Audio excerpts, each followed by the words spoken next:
સૌથી પહેલા તો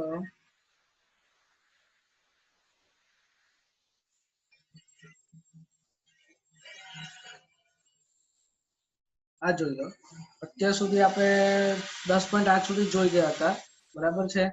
અને હવે પછી આપણે જે જોવાનું છે તે 10.9 થી એટલે 10.9 જે છે આપેલું, બરાબર, તે સવાલથી બાકી છે।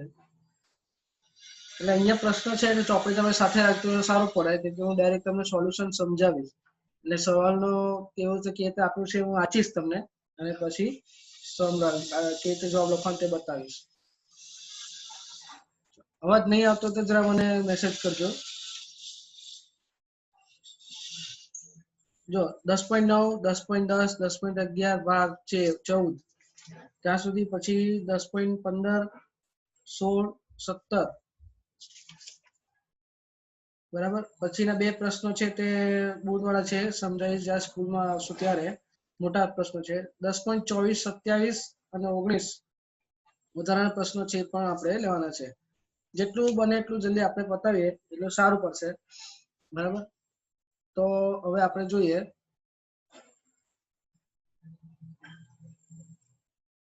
સોલ્યુશન તરફ જોઈએ આપણે।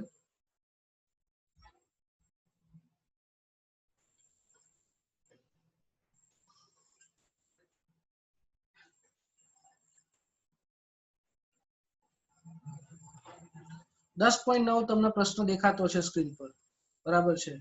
10.9 જો પ્રશ્ન એવું લખેલું છે કે ભાઈ એક યુટ્યુબ વડે જુદા જુદા પાડેલા પાણી અને મિથિલેટ સ્પિરિટ ભરેલું છે। અહીંયા તમે જોઈ શકો છો આ સ્પિરિટ છે, અહીંયા પાણી છે, અને આને પારાથી જુદો પાડો છે। જો આ લખેલું છે ભૂરા અક્ષરમાં પારો, આ ભૂરી લીટી છે પારો છે, કેસરી લીટી જેવું છે પાણી છે, અને ગ્રીન છે સ્પિરિટ છે। બે નળીનો ભાગ છે એ અને બી। હવે આપણને ખબર છે અહીંયાથી પાણી ભરીએ કે અહીંયાથી સ્પિરિટ ભરીએ, આ પારો આ બંનેના વજનને એક સરખો રાખવા માટે બેલેન્સ કરી રાખે છે। તો એવું કહે છે કે H1 એટલે એ બાજુનો જે ભાગ છે ત્યાં ઊંચાઈ 10 સેન્ટીમીટર છે, બી બાજુનો ભાગ છે 5 સેન્ટીમીટર છે, ρ1 એટલે પાણી એ ભાગમાં છે અને ρ2 સ્પિરિટ બી ભાગમાં છે। બંનેની તમને ઘનતા આપેલી જ હશે, બરાબર, તો કે એની જરૂર પડશે નહીં। જરૂર પડે તો સ્પિરિટની ઘનતા આપેલી છે તે યુઝ કરવાની, ચોપડીમાં આપેલી જ છે। અને પાણીની ઘનતા 1 ગ્રામ પર સેન્ટીમીટર ઘન લેવાની છે, બરાબર છે। જ્યારે સ્પિરિટની ચોપડીમાં આપેલું છે તો એ છે પાના નંબર 259 પર, બરાબર છે। તેમાંથી આપણે એની શાંતતા અને ઘનતાનું જે આપેલું છે તે આપણે લઈ શકીએ છીએ।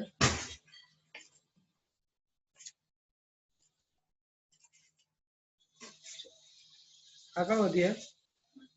પાના નંબર 247 પર છે, બરાબર, સ્પિરિટની પણ આપેલી છે, પાણીની આપેલી છે, બરાબર, તે આપણે લેવાની છે। જો કે આમાં સ્પિરિટની ઘનતા શોધવાની છે અને સાપેક્ષ ઘનતા આપવાનું છે। પ્રશ્ન એવું છે કે બંને પૂજા પારા સ્તંભને લેવલ કરેલું છે તો સ્પિરિટનું વિશિષ્ટ ગુરુત્વ શોધો। એટલે સ્પિરિટનું વિશિષ્ટ ગુરુત્વ શોધવા પહેલા તમારે શું કરવું પડે, તેનું ઘનતા શોધવી પડે, એટલે કે ρ2। આ જે છે એ ક્વેશ્ચન માર્ક છે અને આ તમને આપેલું છે 1 ગ્રામ પ્રતિ સેન્ટીમીટર માઇનસ ઘન। સૌથી પહેલા ધ્યાન રાખવાનું, ગેજ દબાણ ઊંડાઈ સાથે દબાણનું સૂત્રમાં P બરાબર H ρ જે આપણે ભણી ગયેલા, અને એ બિંદુએ પાસે ઊંડાઈ સાથે દબાણનું સૂત્ર શું આવશે તો કે ભાઈ PA બરાબર P0 H ρ G H1 ρ1 G। તો બી બિંદુ પાસે શું આવશે, સેમ વસ્તુ, તો કે ભાઈ PB બરાબર P0 પ્લસ H2 ρ2 G। હવે પાસ્કલનો નિયમ યાદ કરો। પાસ્કલનો નિયમ શું કહે કે કોઈ બી પાત્રમાં કોઈ પણ લેવલનું કોઈ બી આકારનું પાત્ર હોય તેમાં તેનું પાણી કે તરલનું લેવલ હંમેશા સરખું રહે, દબાણ તે ભાગે સરખા રહે। એટલે કે અહીંયા અને અહીંયા દબાણ સરખું રહે છે, બરાબર। તો દબાણ સરખું રહે એટલે PA બરાબર PB આપણે સરખાવવું પડશે, PA બરાબર PB સરખાવવાનું। તો એમાં P0 જે છે વાતાવરણ દબાણ આવે, આ P0 છે વાતાવરણ દબાણ આવે, P0 બંને સરખાવતા એક જ થઈ જાય। તો બચે શું, તો ભાઈ H1 ρ1 G અને H2 ρ2 G નું સરખામણી છે, તે જે અહીંયા આપેલું છે। હવે G પણ કેન્સલ થઈ જાય ગુરુત્વ પ્રવેગ, બરાબર છે h1 ρ1 બરાબર h2 ρ2 પરથી આપણે હાઈટ શોધવી પડશે બરાબર હાઈટ આપણે ρ2 શોધવાનું છે સોરી આપણે તો અહીંયા ભૂલ થઈ છે અહીંયા આપણે ρ2 શોધવાનું છે અહીંયા h2 લેવાનું છે એટલે આપણને આ જવાબ મળશે 0.8 ગ્રામ પર સેન્ટીમીટર ઘન હવે જે ગુરુત્વ છે બરાબર ગુરુત્વને સાપેક્ષ ઘનતા બી કહેવાય સાપેક્ષ ઘનતા કોની સરખામણી કરાય તો ભાઈ પાણીની સરખામણીએ તો પાણીની સરખામણીએ કોઈ બી વસ્તુની ઘનતાને આપણે સાપેક્ષ ઘનતા અથવા સાપેક્ષ ગુરુત્વ કહેવાય છે તો આ ρ2 છે એ સ્પિરિટનું છે નીચે પાણીનું છે અને જવાબ શું આવશે 0.8 જે જવાબ આવ્યો છે આવ્યો તેની નીચે 1 મૂકે એટલે આપણને જવાબ શું આવશે 0.8 આ થયું સાપેક્ષ ગુરુત્વ અથવા સાપેક્ષ ઘનતા બરાબર તે પારાનું છે બરાબર નેક્સ્ટ સવાલ પર જઈએ આપણે 10.10 પ્રશ્ન વાંચવાનું છે આ જ પ્રશ્ન જે આપ્યો છે 10.9 એમાં જેવું આપ્યું છે કે 15 સેન્ટીમીટર જેટલું પાણી અને સ્પિરિટ રેડવામાં આવે બંને ભુજામાં રેડવામાં આવે તો અહીંયા જોજો આ 15 સેન્ટીમીટર જેટલી ઊંચાઈ વધે કોની પાણી અને સ્પિરિટની એ પ્રમાણે પાણી ઉમેરવામાં આવે છે એટલે હવે બંને ભુજાનું લેવલ કેટલું થવું જોઈએ કે ભાઈ લેવલ તફાવત h3 - h1 અને h2 - h1 થવું જોઈએ તો અહીંયા જો પાણીની ઘનતા આપેલી છે બરાબર પછી સ્પિરિટની ઘનતા આપેલી છે પછી પારાની ઘનતા બી આપેલી છે અહીંયા જો નવી ઊંચાઈ એ માટે કયા માટે એ ભુજા માટે અને આ નવી ઊંચાઈ બી ભુજા માટે 15 સેન્ટીમીટર પાણી વધ્યું એટલે બંનેમાં કેટલી વધ્યું 15 સેન્ટીમીટર ઉમેરી આપણે તો આ રીતે આપણને જવાબ મળે 25 સેન્ટીમીટર એમાં 27.5 સેન્ટીમીટર બી માં હવે આપણને ખબર છે ગેજ દબાણ અને ભુજામાં દબાણનું જે સૂત્ર ગયા સમીકરણ યુઝ કરેલું છેલ્લા દાખલામાં તે આ જ હતું તો અહીંયા હવે શું થશે ત્રણ વસ્તુનું ધ્યાન રાખવાનું છે પારાનું જો પાણીનું દબાણ એમાંથી પછી સ્પિરિટ દબાણ અને એટલું જ દબાણ પારા પર લાગતું હોય છે તો આપણે સરખાવીએ ભુજા એ અને બી માટે જો ભુજા એ માટે પીએ બરાબર ભુજા બી માટે પીબી બરાબર છે તો અહીંયા શું લખાય P0 H1 ρ1 G બરાબર P0 વત્તા H2 ρ2 G પ્લસ પારાની ઊંચાઈ બદલાય ને એ પારાની ઊંચાઈ આપણે H3 ρ3 G લેવાનું હવે બધામાં P0 કેન્સલ G પણ કેન્સલ એટલે આપણું હવે સમીકરણ શું બનશે H1 ρ1 બરાબર H2 ρ2 પ્લસ H3 ρ3 આની પરથી આપણે શોધવાનું છે H3 તો H3 નું સૂત્ર જુઓ અહીંયા H3 સૂત્ર બન્યું કે અહીંયા છે H1 ρ1 માઇનસ H2 ρ2 છેદમાં ρ3 જો અહીંયા આ જે પદ છે આખું તેને પરથી આપણે ρ3 શોધવાનું હતું સોરી H3 હાઈટ કેટલું છે તે તો આ જે પદ છે આખું તેને આપણે શું કર્યું અહીંયા લઈ લીધું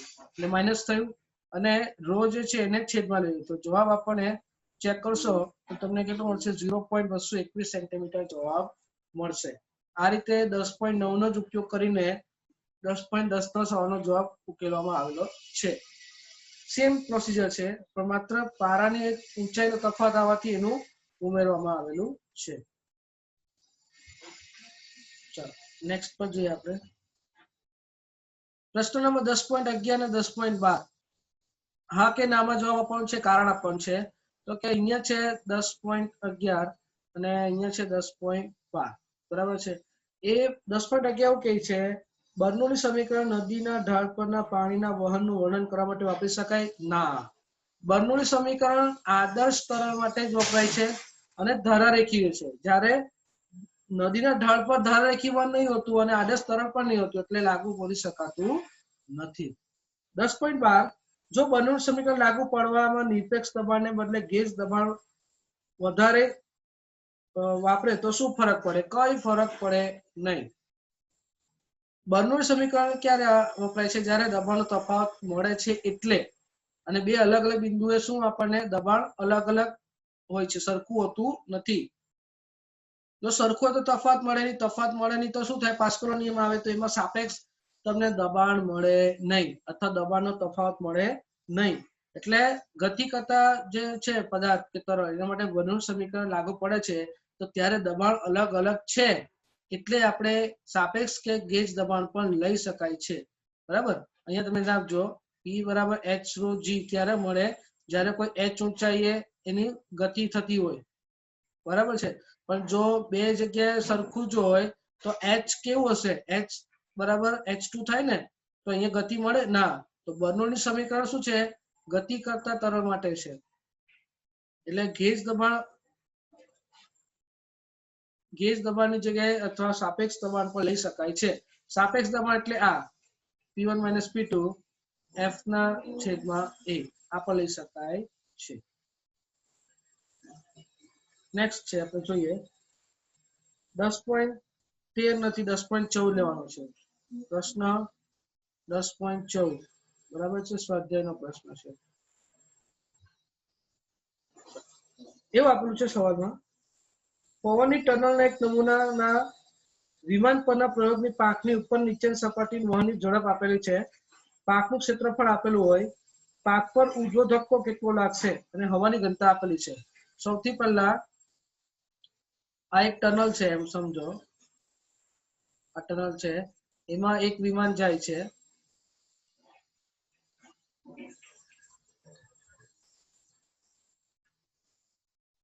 બરાબર, અને એની પાંખ છે આ રીતે.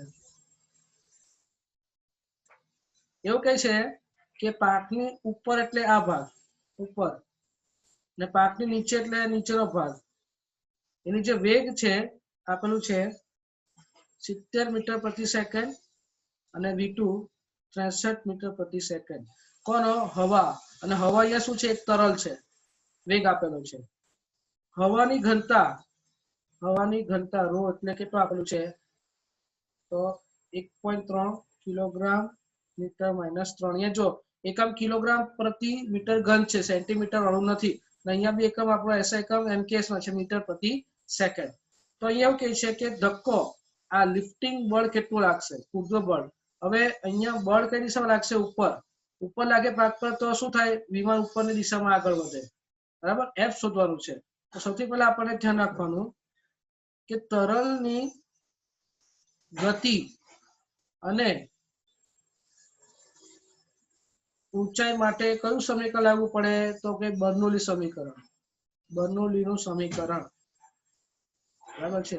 બર્નોલી સમીકરણ કયું છે કે ભાઈ P1 વત્તા 1/2 રો V1² વત્તા રો G H1 બરાબર P0 P2 સોરી 0 નહીં 1/2 રો V2² પ્લસ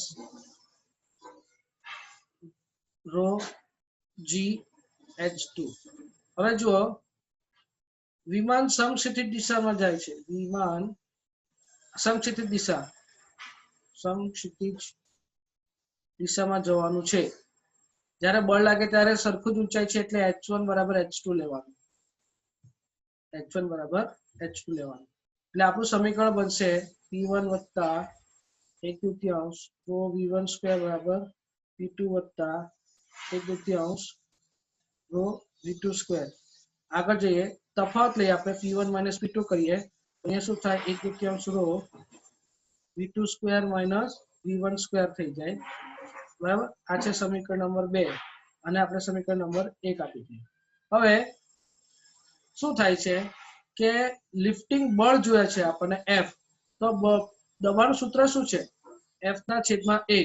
અને દબાણનો તફાવતનું સૂત્ર સાપેક્ષ દબાણ શું આવશે, તો સાપેક્ષ દબાણમાં બી આપણે જોઈએ કે દબાણનો તફાવતમાં બી આપણે જો તો P1 - P2 બરાબર F ના છેદમાં A લઈ શકાય. તો F શું થાય, P1 - P2 ગુણ્યા A થાય, બરાબર છે. હવે આગળ જોઈએ,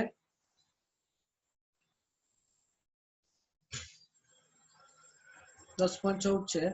તો પહેલા આપણે જોયું P1 - P2 બરાબર F ના છેદમાં A. એની પછી આપણે બનાવ્યું સૂત્ર P1 - P2. અહીંયા બે પાંખ છે એટલે આપણે બે ક્ષેત્રફળ લેવાના 2A. અહીંયા આપણને મળશે લિફ્ટિંગ બળ. સમીકરણ 2 શું હતું કે ભાઈ P1 - P2 બરાબર 1/2 રો V2² - V1². સમીકરણ નંબર 3. સમીકરણ અહીંયા 4 કરશું સમીકરણ 3 તથા 4 પરથી શું આપણે સરખાવી શકીએ જો અહીંયા બી p1 - p2 છે ને અહીંયા પણ p1 - p2 છે તો અહીંયા શું લખાશે f ગુણ્યા 2 f બરાબર p1 - p2 2a બરાબર 1/2 રો v2 square minus v1 square બધામાં આપણે કિંમત મૂકવાની છે બરાબર છે તો અહીંયા આપણને જે p1 - p2 છે f મળે તો f બરાબર શું લખાય આપણાથી f બરાબર 1/2 રો v2 square minus v1 square ગુણ્યા 2a આવું થયું જો આ છે ગુણ્યા 2a કરે એટલે આપણને f મળશે એટલે આના ગુણ્યા આપણે 2a કરવાનું બસ અહીંયા કિંમત મૂકવાની છે 1/2 હવાની ઘનતા 1.3 v1 એટલે v2 એટલે નીચેનું આમ ગણીએ તો 63 નો વર્ગ માઇનસ 70 નો વર્ગ ગુણ્યા ક્ષેત્રફળ કેટલા છે 2.5 બધાનો આપણે જવાબને આપણે સાદું સ્વરૂપ લાવીએ તો આપણને કઈક જવાબ મળશે 1512.9 ન્યૂટન બળ મળે કેટલા 1512.9 ન્યૂટન જેવું મળશે અથવા તો 1.5 ગુણ્યા 10⁻³ ન્યૂટન મળે તો આ રીતે તમારે 10.14 નો જવાબ આવશે ધ્યાન રાખજો ઉપર જે આપેલું છે તે આની સાથે સરખાવીએ એટલે આ એના ગુણાકારમાં જાય છે એટલે આખું પદ જે છે તે આ સમીકરણ બની ગયું અને એના ગુણ્યા આપણે આ કરશું આપણે તો આખું આ સમીકરણ આ રીતે બને અને પછી આપણો જવાબ આવશે નેક્સ્ટ સ્લાઇડમાં જોઈએ આપણે 10.15 10.15 હાના જવાબ આપવાનો છે આકૃતિ જોજો તમને એક આકૃતિમાં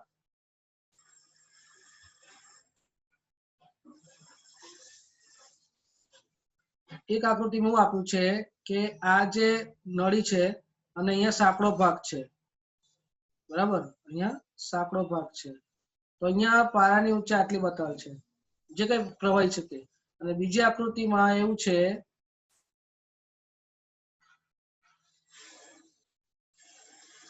અહીંયા પ્રવાહીની ઊંચાઈ ઓછી બતાવી છે બરાબર હવે બંને આકૃતિમાં એવું છે કે આ સ્મોલ એ છે અને આ બી છે આપણને ખબર છે કે પ્રવાહીનો નોઝલનું ક્ષેત્રફળ નાનું હોય તો સાતત્યતા સમીકરણ યાદ કરજો આવું છે જો ક્ષેત્રફળ નાનું તો વેગ વધુ જ્યાં વેગ વધુ હોય ત્યાં પ્રવાહીની ઊંચાઈ ઓછી હોય તો એ આકૃતિ ખોટી છે જ્યાં નાનું નોઝલ આવે છે અહીંયા જો આ જે નાનું છે અહીંયા નાનું છે તો અહીંયા પ્રવાહીની ઊંચાઈ વધુ નહીં હોવી જોઈએ નીચી હોવી જોઈએ કેમ કે પ્રવાહીની ગતિ થાય છે અને અહીંયા પ્રવાહીની ગતિ થાય છે તો આનું લેવલ નીચું આવવું જોઈએ એટલે આકૃતિ એ ખોટી છે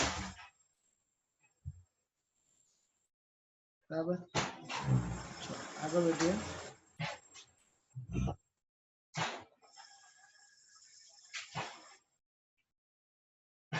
દસ પોઈન્ટ 16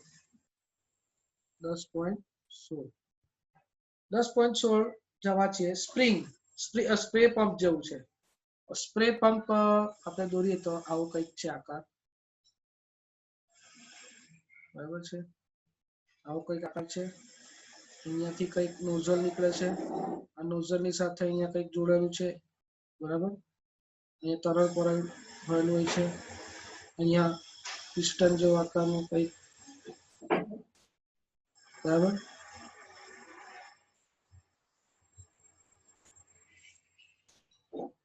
આવું કંઈક ભરેલું હોય છે બરાબર છે સ્પ્રે પંપ છે શું છે આ સ્પ્રે પંપ છે અહીંયા જો આ નોઝલ આ જે છે આમ દબાવીએ એટલે હવા હાથે સાથે આ જે પ્રવાહી છે ઉપર ચડે અને અહીંયા શું થાય આમ છિદ્રો બહાર પડે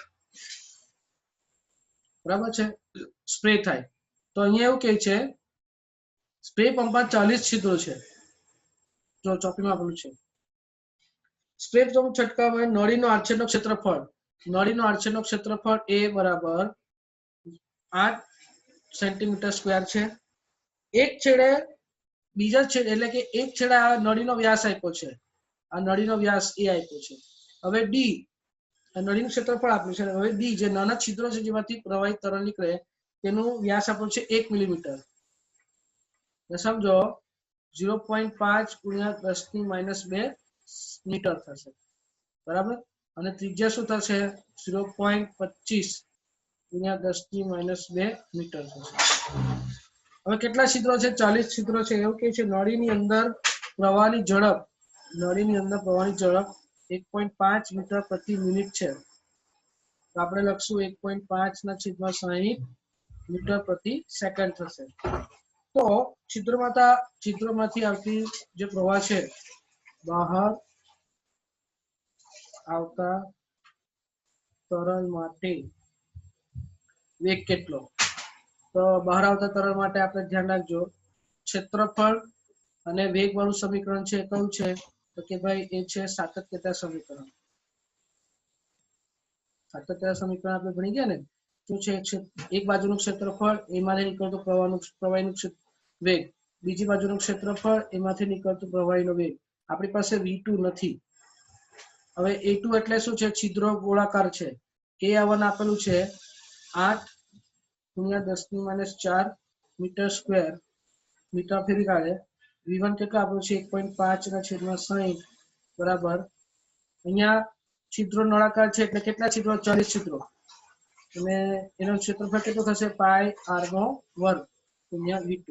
હવે A2 પાઈ r કેટલું આવશે? તો કે 1 મિલીમીટર નું અડધું કરવાનું, બરાબર. એટલે ગુણ્યા 0.025 10⁻⁴ આ રીતે આવશે. તો અહીંયા V2 બરાબર 8 10⁻⁴ ગુણ્યા 0.025 ના છેદમાં 40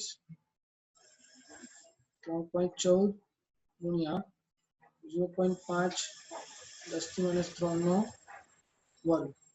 આનો જે જવાબ આવશે તે 0.64 મીટર પ્રતિ સેકન્ડ આવશે. તો આ રીતે ધ્યાન રાખજો. અહીંયા બે છિદ્રો, નળીના છિદ્રોમાંથી નીકળતા પ્રવાહીનો વેગ, બરાબર. તો એના માટે કયું સમીકરણ યુઝ કરવાનું? સાતત્યતા સમીકરણ, બરાબર છે. નેક્સ્ટ જોઈએ આપણે 10.17.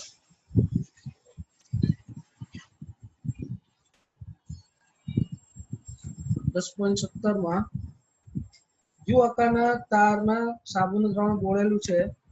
તાર અને હલકા સરકતા ભુજ વચ્ચે સાબુન પાતળી કપોટી આટલું વજન અટકાવેલું છે. તો સરકતા ભુજની લંબાઈ 30 સેન્ટીમીટર હોય તો કપોટીનું પૃષ્ઠતાણ શોધો. હવે અહીંયા છે પૃષ્ઠતાણ S બરાબર F/2L. આવું સૂત્ર આવેલું ક્યાંથી? તો જો યુ આકારનો તાર, સમજો કે આ સાબુનું દ્રાવણ, બરાબર છે. તાર અહીંયા જે છે અહીંયા એક ફિલ્મ લગાવેલી છે સાબુના, તે વજન બળ તમને 1.5 10⁻² ન્યૂટન બળ લાગે છે વજન બળ. તો એવું કે છે જો સરકતા ભુજની લંબાઈ એટલે કે હાથો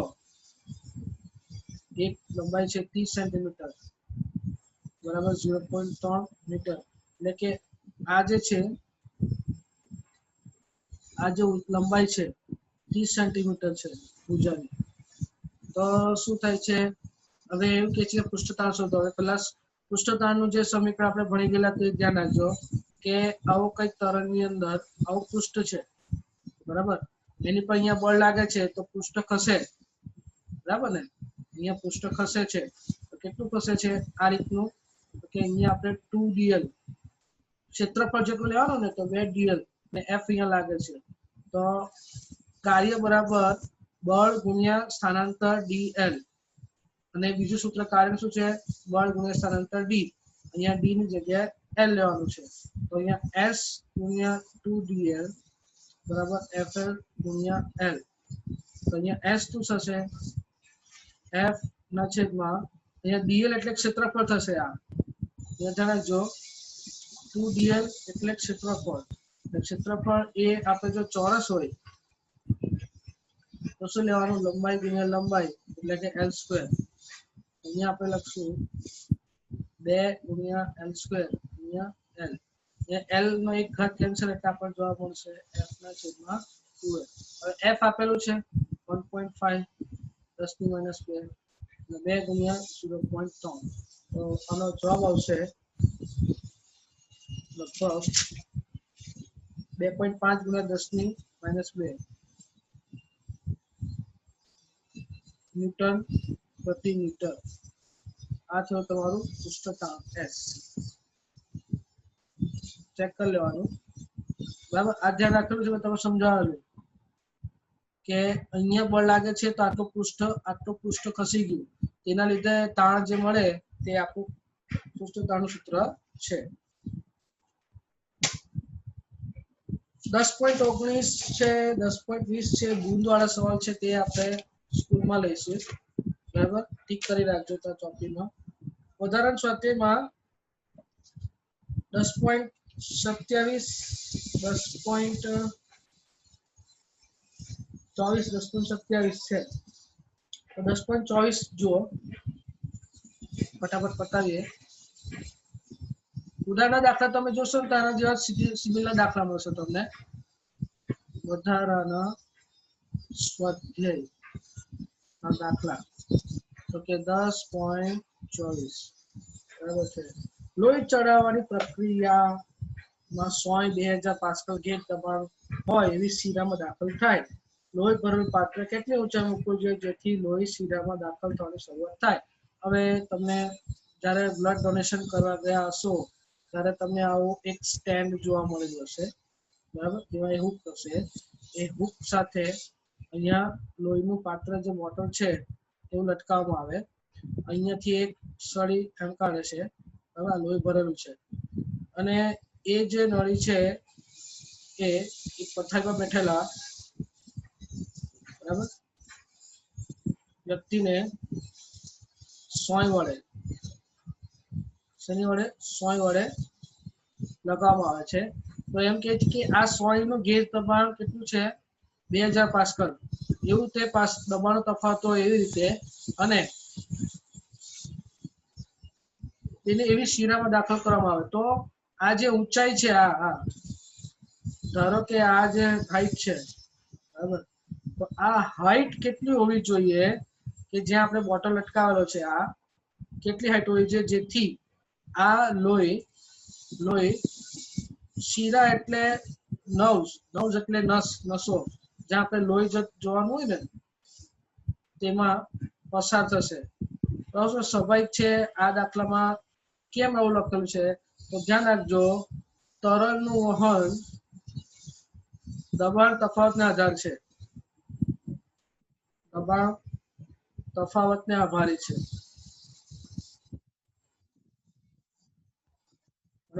દબાણ તફાવતને આભારી છે અને ઊંડાઈ કે ઊંચાઈના તફાવતથી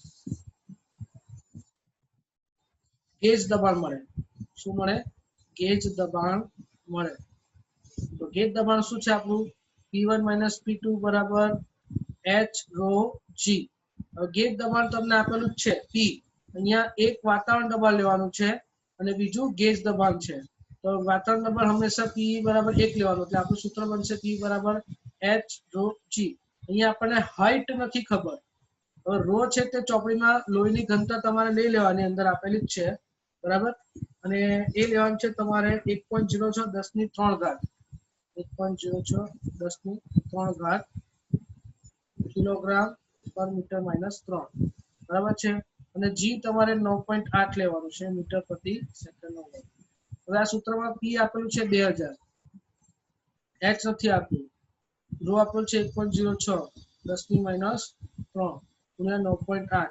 તમારે સૂત્ર બનાવવાનું છે h બરાબર 2000 ભાગ્યા 1.06 10 ની માઇનસ 3 ગુણ્યા 9.8. આનો જે જવાબ આવે તે તમારે ઊંચા આટલી રાખવાની હોય છે, તો લગભગ 0.192 મીટર આવશે. આ જવાબ ચેક કરી લેજો વધારાનો સ્વાધ્યાયનો. 0.192 મીટર ઊંચાઈએ લોહીનો બાટલો કે જે કંઈ ચડાવવાનું તે રાખવાનું, જેથી એ લોહી સરળતાથી ચડી જાય. બરાબર છે.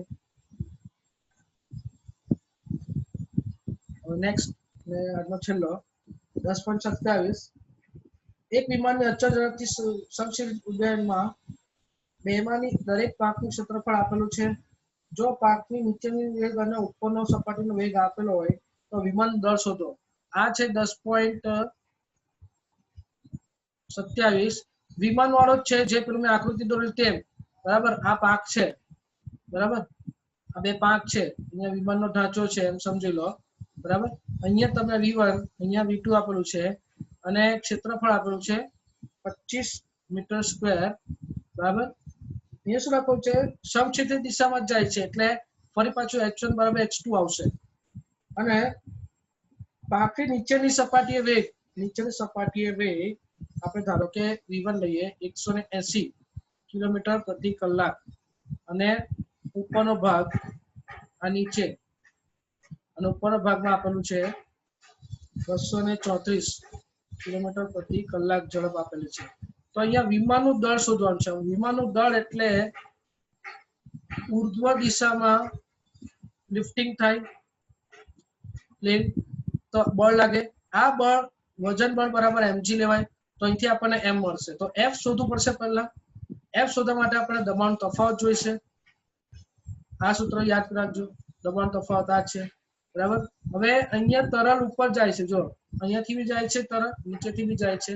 તો બર્નોલીનું સમીકરણ હશે ગતિનું, તો કે ભાઈ p1 - p2 બરાબર 1/2 રો v2 square minus v1 square. આપણે પેલા દાખલામાં ભણી ગયેલા, જ્યાં રો જી y1 બરાબર રો જી y2 સરખું થાય h1 h2 એટલે એક પદ નીકળી જાય. આને આપણે સરખાવીએ f ના છેદમાં a 1/2 રો v2 square minus v1 square. f બરાબર શું લેવાનું છે? mg બરાબર 1/2 રો. બે પાંચ છે એટલે આપણે 2a લઈશું બરાબર 2 ગુણ્યા 25. આનો જવાબ આવશે તો કે ભાઈ mg બરાબર જે કઈ જવાબ આવે એના ભાગ્યા આપણે ડાયરેક્ટ m લખી કાઢીએ.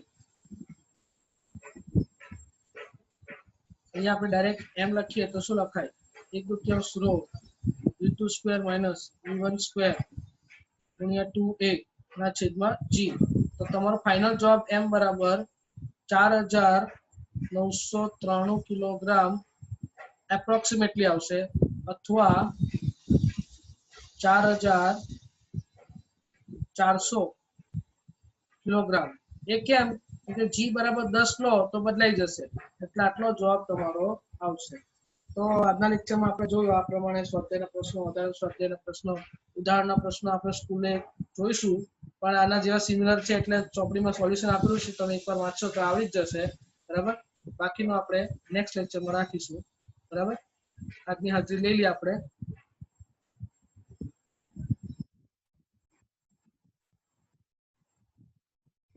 Hello sir. સર